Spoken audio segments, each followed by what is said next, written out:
حضرات السلام علیکم ورحمۃ اللہ وبرکاتہ و مغفرتہ۔ پروگرام احکام شریعت اور فقہ حنفی سے متعلقہ مسائل اور قرآن و حدیث کی روشنی میں ان کے جوابات کے ساتھ آپ کی خدمت میں حاضری کا شرف حاصل ہے۔ روزوں کی آمد ہے، رمضان شریف بالکل قریب ہے، تو پچھلے پروگرام میں بھی گزارش کی تھی کہ کچھ مسائل روزوں سے متعلق عرض کر دیے جائیں تاکہ ہر عبادت جو علم کے ساتھ کی جائے وہ بہت نفع بخش ہوتی ہے، اور جس عبادت کا ارتکاب جہالت کے ساتھ، لا علمی اور کم علمی کے ساتھ کیا جائے اس سے انسان کا محقق نہ فائدہ حاصل کر سکتا ہے، نہ تقاضائے شریعت کو پورا کر سکتا ہے، بلکہ بسا اوقات ایسا ہوتا ہے کہ اس کے نام اعمال میں کم گناہ ہوتے ہیں، عبادت کرنے کے بعد زیادہ گناہ ہو جاتے ہیں، اور یہ وہ اشخاص ہوتے ہیں کہ جو عبادت کو اس طریقے سے ادا نہیں کر پاتے جیسا کرنا چاہیے، اور ایسی اغلاط میں مبتلا ہو جاتے ہیں جس سے نہ صرف وہ عبادت ضائع ہو جاتی ہے بلکہ انسان شدید گناہگار بھی ہوتا ہے۔ چند مسائل آپ کو کل بھی عرض کیے تھے، کچھ سماعت فرما لیں۔ پہلی بات یاد رکھیں کہ روزہ ہر عاقل بالغ مسلمان مرد عورت جو غیر مسافر ہوں اور کوئی مرض وغیرہ ان پر نہ ہو، جیسے میں نے کل آزار بیان کیے تھے، ان آزار سے باہر ہو، ہٹ کر ہو، ان آزار میں مبتلا نہ ہو، اس پر فرض ہے، یہ فرض عین ہوتا ہے۔ بلا عذر اس کا ترک کرنا شدید گناہ کبیرہ ہے۔ اگر کوئی معاذ اللہ روزوں کی فرضیت کا انکار کرے تو دائرۂ اسلام سے خارج ہو جائے گا۔ تو اس سے ہمارے وہ بھائی بہن ذرا درس حاصل کریں جو معمولی وجوہات کی بنا پر روزے چھوڑ دیتے ہیں۔ ہمارے ملک پاکستان میں بھی بعض ایسے گھرانے ہیں کہ پورا گھر روزے نہیں رکھتا ہے، یعنی بدبختی اتنی طاری ہوتی ہے،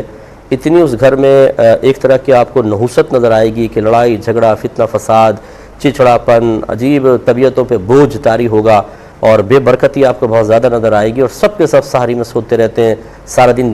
جانوروں کی طرح چرتے رہتے ہیں، پھر شام کو افطار پہ بیٹھ جاتے ہیں۔ چاہیے بھی دیکھیں کہ وہ تیاری کر کے بیٹھ جاتے ہیں کھانے پینے کے لیے، اور اس طرح روزے ضائع کرتے ہیں۔ کوئی صرف سگریٹ کے لیے، کوئی پان کے لیے، گٹکوں کے لیے، جیم کے لیے روزوں کو چھوڑ رہا ہوتا ہے، یہ شدید گناہ کبیرہ ہے۔ یاد رکھیں، ہمت کر کے روزہ رکھنا ہی ہوگا۔ جب بچے بالغ ہو جاتے ہیں تو ان کو روزہ رکھوایا جائے، بلکہ جیسے کہ نبی کریم صلی اللہ علیہ وسلم نے ارشاد فرمایا جب بچہ 7 برس کا ہو جائے تو اس کو نماز کا حکم دو، اور جب 10 برس کا ہو جائے تو مار کر نماز پڑھاؤ۔ تو نماز بھی فرض ہے، روزہ بھی فرض ہے، اگرچہ روزوں کے لیے نبی کریم صلی اللہ علیہ وسلم کی طرف سے سختی کا حکم نہیں آیا، لیکن یہ اشارہ ہے اس طرف کہ 10 برس کا جب بچہ ہو جائے تو اس کو روزے کی طرف بھی لانا چاہیے، کیونکہ جب ابھی نماز فرض نہیں ہوئی تو نماز کی تلقین کرنا اور سختی کرنا سرکار نے لازم قرار دیا، تو پھر روزے کے بارے میں بھی یہ غور و تفکر کرنا چاہیے۔ ہم لوگ بچوں کو جی چھوٹا ہے ابھی بڑا ہونے دو یہ کرتے رہتے ہیں، حتیٰ کہ بچہ روزہ قضا کرنے کا عادی ہو جاتا ہے، وہ اپنے اطراف میں روزہ چھوڑتے ہوئے لوگوں کو دیکھتا ہے تو روزے کی اہمیت اس کی نگاہوں سے نکل جاتی ہے۔ نتیجہ نکلتا ہے کہ بالغ ہو جانے کے بعد اگر اس سے کوئی اچھی صحبت نہ ملے تو پھر گھر کا یہ منفی ماحول اس کے ذہن پر اور طبیعت پر ایک منفی اثر مرتب کرتا ہے، اور وہ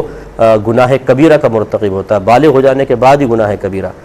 چھوٹے چھوٹے بچے روزے رکھتے ہیں ماشاءاللہ، جن گھروں کے اندر رکھوائے جاتے ہیں، تو یہ میں نہیں کہہ رہا ہوں کہ 30 کے 30 روزے رکھوائیں، اگر بچے میں ہمت ہے تو بہت اچھی بات ہے، ورنہ کچھ روزے تو ضرور بچوں کو 10ویں سال کے بعد سے رکھوانا شروع کر دینا چاہیے، چاہے لڑکا ہو چاہے لڑکی ہو۔ تو روزے کی تعریف یہی ہے کہ طلوع فجر سے لے کر غروب آفتاب تک، یعنی جب فجر کا ٹائم شروع ہو جائے تو سمجھ لیں سحری کا وقت ختم ہو جاتا ہے، اور غروب آفتاب تک کھانے پینے اور جسمانی تعلق قائم کرنے سے بنیت عبادت رک جانے کا نام روزہ ہے۔ تو اس سے یہ معلوم ہوا کہ روزے کی حالت میں کھانا پینا بھی ہمیں ترک کرنا ہوتا ہے اور جسمانی تعلق بھی ختم کرنا ہوتا ہے، اس سے دور رہنا ہوتا ہے، لیکن شرط یہ ہے کہ ہم نے نیت کی ہو، کیونکہ ہر عبادت نیت سے عبادت بنتی ہے، ورنہ تو ایک وہ عمل ہے، اگر کوئی شخص نیت نہ کرے اور نماز کسی حیت بنا لے، کھڑا ہو رہا ہے، رکوع ہو رہا ہے، سجدہ کر رہا ہے، تو یہ مطلب نماز پڑھنا نہیں کہلائے گا، نیت سے نماز بنتی ہے، مطلب عبادت بنتی ہے۔ اور اسی طرح بعض عبادات ایسی ہوتی ہیں جن میں نیت کا دخل تو نہیں ہوتا، جیسے وضو ہے یا غسل ہے، کہ اس میں پانی خود نیت کے قائم مقام ہے، آپ نیت کرے نہ کرے وہ پاک کرے گا، لیکن اس میں بھی حصول ثواب کے لیے نیت کرنا ضروری ہے، اگر ہم ثواب کی نیت نہیں کریں گے تو ہمیں وضو کا ثواب اور غسل کرنے کا ثواب نہیں ملے گا۔ نیت دل کے پختہ ارادے کو کہتے ہیں، کسی بھی کام کے کرنے کا پختہ ارادہ اس کام کی نیت کہلاتا ہے۔ لہٰذا جو ہمارے ہاں زبان سے الفاظ ادا کرتے ہیں روزے کی، جس کو نیت کہہ دیتے ہیں، دعا کہہ دیتے ہیں، وہ پڑھنا کوئی ضروری نہیں ہے، آپ کے دل میں نیت موجود ہے، آپ کا ارادہ میں کل روزہ رکھوں گا تو کافی ہے۔ روزے کا وقت جب پچھلے دن کا غروب آفتاب ہو جائے، یہاں سے رات شروع ہو جاتی ہے، اگلے دن کے طلوع فجر تک پوری رات میں جب کبھی آپ نے نیت کی نیت ہو جائے گی۔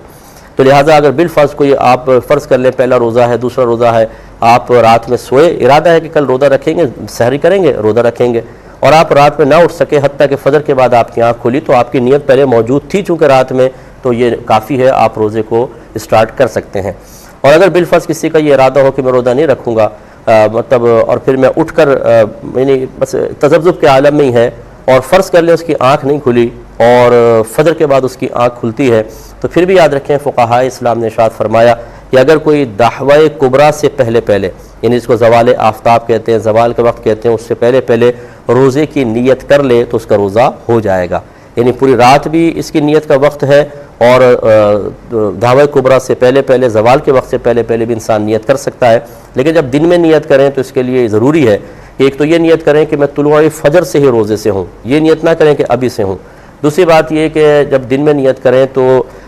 جاگنے کے بعد روزہ توڑنے والا کوئی عمل جان بوجھ کر نہ کیا ہو، جان بوجھ کر سے مراد روزہ یاد ہے پھر بھی کر لیا، تو پھر یہ نیت کام نہیں دے گی۔ مثال کے طور پہ کوئی شخص جاگا اور اس نے سوچا کہ بھی کہا گیا تھا کہ زوال سے پہلے نیت کر سکتے ہیں، تو چلو ایک گلاس پانی پی لوں پھر نیت کر لوں گا، وہ پانی پی لیا، پھر اس نے 8 یا 9 بجے جیسے نیت کی تو یہ نیت قابل قبول نہیں ہوگی۔ ہاں اگر اس کو روزہ یاد نہ ہو،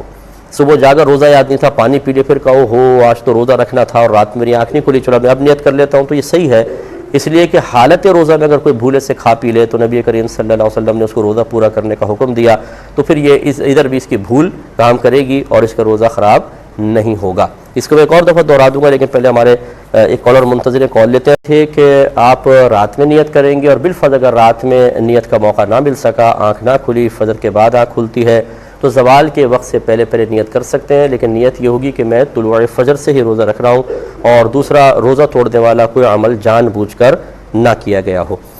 یاد رکھیں کہ سحری کھانا سنت مبارکہ ہے، فرض یا واجب نہیں۔ بعض لوگ کہتے ہیں کہ ہم نے سحری کھائی نہیں، کیا ہم روزہ رکھ سکتے ہیں کہ نہیں رکھ سکتے؟ نفلی روزے کے بارے میں بھی کویسچن کرتے ہیں، تو سحری کھانا کوئی فرض تو نہیں ہے لیکن سنت مبارکہ ہے، جان بوجھ کے سحری کا ترک کرنا بھی کوئی کمال نہیں ہے۔ جیسے بعض لوگ کہتے ہیں جی میں نے 10 روزے بغیر سحری کے رکھے ہیں، تو کوئی کمال نہیں ہے، کمال ہے سحری کھا کے روزہ رکھنا، کیونکہ یہ ہمارے نبی کریم صلی اللہ علیہ وسلم کی سنت مبارکہ ہے۔ اور یاد رکھیں کہ سحری بھی ایک طرح کی نیت ہوتی ہے، یعنی سحری کھانا، جیسے آپ اٹھ کے جو ہمارا سحر کا عموماً ٹائم ہے ہم اٹھ کے کھانا کھا رہے ہیں، تو یقیناً دل میں نیت ہوتی ہے کہ میں اس لیے سحری کھا رہا ہوں کہ کل میں نے روزہ رکھنا، تو دل کے ارادے کو ہی نیت کہتے ہیں۔ ہاں یہ ضرور ہے اگر کسی نے صراحتاً دل میں ارادہ یعنی صراحتاً زبان سے کہہ دیا اور دل میں پختہ ارادہ کل روزہ نہیں رکھوں گا، جیسے گھر والوں سے کہا بھی میں کل روزہ نہیں رکھوں گا، گھر والوں نے کبھی ہم ناشتہ واشتہ نہیں بنائیں گے، تمہیں سحری میں اٹھنا ہوگا، ناشتہ کرو ساتھ میں اور پھر سو جانا، اب وہ جو کھا رہا ہے تو یہ تو پھر روزے کی نیت نہیں ہوگی، کیونکہ اس نے صراحتاً انکار کر دیا، دل میں روزہ نہ رکھنے کا پختہ ارادہ ہے،